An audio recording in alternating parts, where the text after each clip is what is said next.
100 रोटी वाला ससुराल। सुनो जी, मुझे तो शीतल की बड़ी फिक्र रहती है। उसका ध्यान तो बस घर के बाहर दोस्तों के साथ घूमने फिरने में ही रहता है। उसे कुछ बोलो तो एक नहीं सुनती। मैं तो कहती हूँ इसकी जल्दी शादी वादी करवा दो, वरना लड़की हाथ से निकल जाएगी।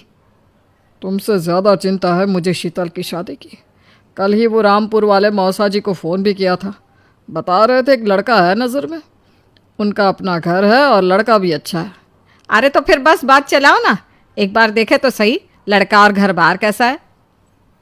कौन से लड़की की बात चल रही है यहाँ? तुम्हारी शादी की बात चल रही है बेटी। अब तुम्हारी शादी की उम्र हो रही है तो लड़का तो देखना पड़ेगा ना। उफ़ो, मुझे अभी नहीं करनी शादी वादी। ये तो मेरे खेलने कूदने के दिन है। बहुत खेल कूद ली तुम। अब घर के काम धाम सीखने की कोशिश करो, समझी? ससुराल जाकर हमारी नाक मत कटवा देना। सब्जी काटनी तो आती नहीं इसको, तो नाक ही कटवाएगी।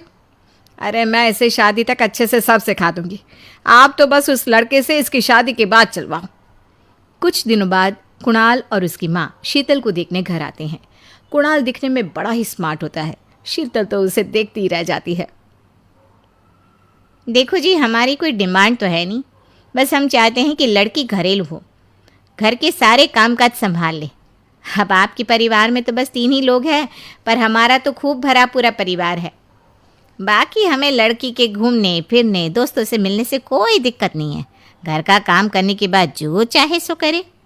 अरे वाह, ये तो इतने बढ़िया लोग हैं। लड़का भी इतना स्मार्ट है और ऊपर से इन्हें मेरे घूमने फिरने से भी कोई दिक्कत नहीं है। हे भगवान, तूने तो बिना मांगे ही मुझे सब दे दिया। बताओ जी, और क्या चाहिए हमें? हमारी तरफ से तो रिश्ता पक्का है जी। बस फिर तो हंसी खुशी शीतल और कुणाल की शादी हो जाती है। शीतल मन ही मन बड़ी खुश होती है और उसी खुशी के साथ वो अपने ससुराल में कदम रखती है। आओ बहू, तुम्हारा अपने ससुराल में स्वागत है। ये मिलो अपने परिवार से। ये तुम्हारे ससुर जी, तुम्हारी ननद सुनीता और गीता, सुनीता के पति राजेश और उनके 2 बच्चे राजू और चिंटू। ये ना हमारे साथ यहीं रहते हैं। ये तुम्हारी दादी सास हैं और बाकी लोग अभी बाहर गए हुए हैं। इतने सारे लोग, ये सब यहीं रहते हैं इस घर में? अरे अभी तो मेरे देवर देवरानी और उनके 3 बच्चे यहाँ नहीं है। उसके मायके में भी शादी थी ना, तो बस वहीं गई है। कल तक आ जाएंगे। हे भगवान, ये घर है या धर्मशाला? ये सब एक साथ इस घर में कैसे रहते हैं? मुझे तो पता ही नहीं था इनका इतना बड़ा परिवार है। अब समझी कि कोई डिमांड क्यों नहीं की इन्होंने। ये सब चाल चले मेरे साथ। अरे बहू, खड़े खड़े क्या सोच रही हो? चलो अपने कमरे में जाकर आराम करो। जी माँ जी। अगले दिन शीतल का ससुराल में पहला दिन होता है। शीतल रसोई में जाकर सबके लिए खीर बनाने लगती है। तभी उसकी ननद सुनीता आती है।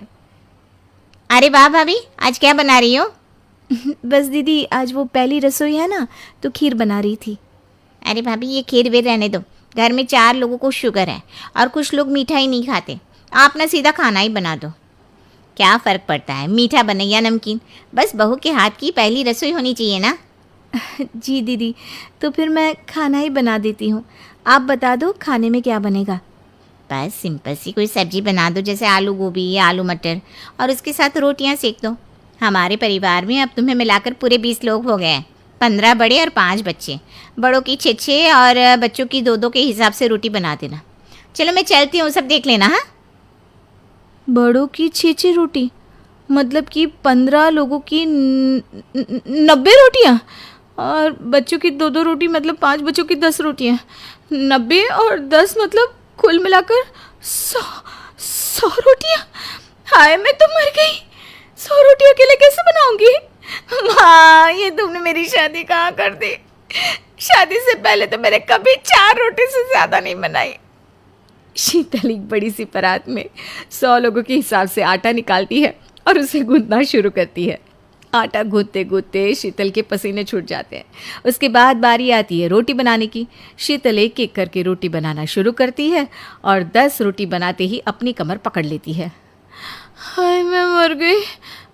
मेरी कमर टूट गई खड़े खड़े, और ऊपर से इतनी गर्मी। मैं 100 रोटियाँ कैसे बनाऊंगी? अरे भाभी, सब बाहर रोटियों का इंतजार कर रहे हैं। ज़रा जल्दी जल्दी रोटी सेक दो। सब